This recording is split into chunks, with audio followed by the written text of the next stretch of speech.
Welcome to the deep dive. Today we're digging into some sources suggesting the AI race is shifting gears.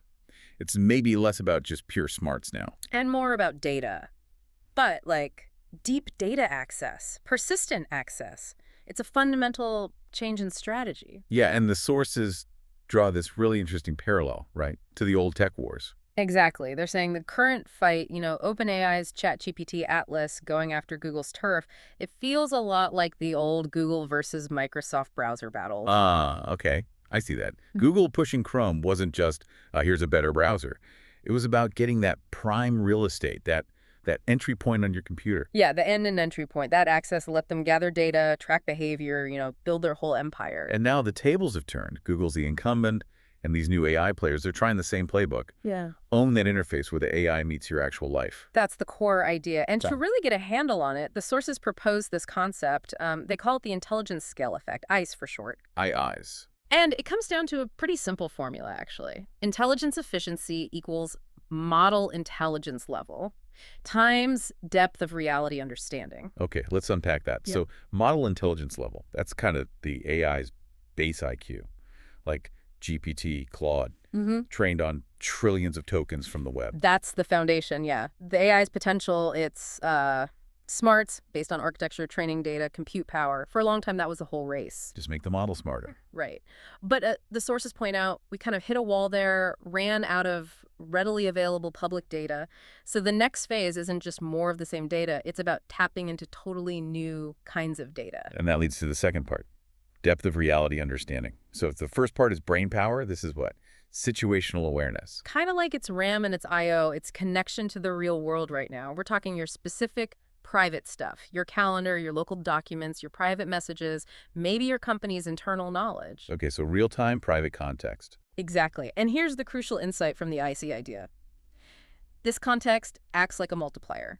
You could have the smartest AI ever, theoretically, but if it has zero depth of reality understanding, if it can't see what you're doing right now on your machine, its actual usefulness, its efficiency for you, drops towards zero. So once AI models get smart enough, the real differentiator becomes how much real-world personal context they can plug into. That's the argument. The game shifts entirely to scaling that depth. Which explains this data land grab we're seeing. First up, getting off the cloud and onto our actual devices. Manifestation number one, yeah. The move to the OS, the desktop, that's why we see things like the ChatGPT desktop app. Yeah. Web-based AI is fundamentally blind. Blind how? It can't see your screen, your local files, what apps you have open, it's cut off. Right. And overcoming that blindness, that gives huge efficiency boosts. Exponentially so.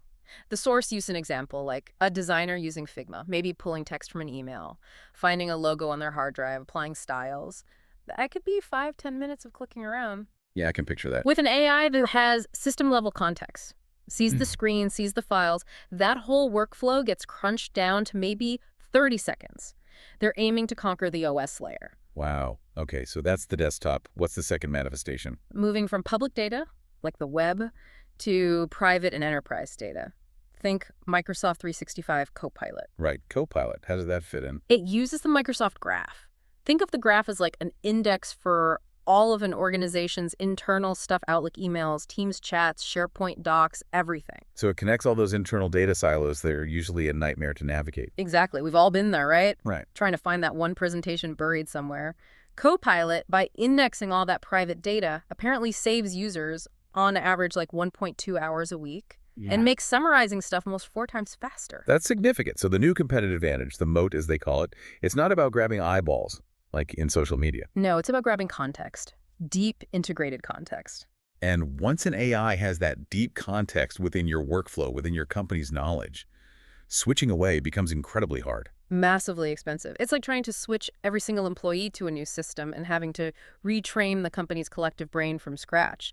That context moat is almost insurmountable. But this whole push, driven by this intelligence scale effect, it creates a massive tension, doesn't it? Absolutely. The AI needs to constantly expand its data boundaries to get more efficient, according to this IC model, but that drive bumps right up against, well, us, our concerns about privacy, about trust. Unlimited efficiency versus boundaries and security. That's the core conflict. So what does this mean for you listening? The sources suggest the end game here might not just be about who collects the most data. But maybe who figures out how to handle that data in a way that feels genuinely trustworthy and secure? Which leaves us with a big question, really. When the efficiency gains are this big, this compelling, can that desire for efficiency ever completely outweigh our fundamental need for privacy? Something to think about as these tools weave deeper into our lives.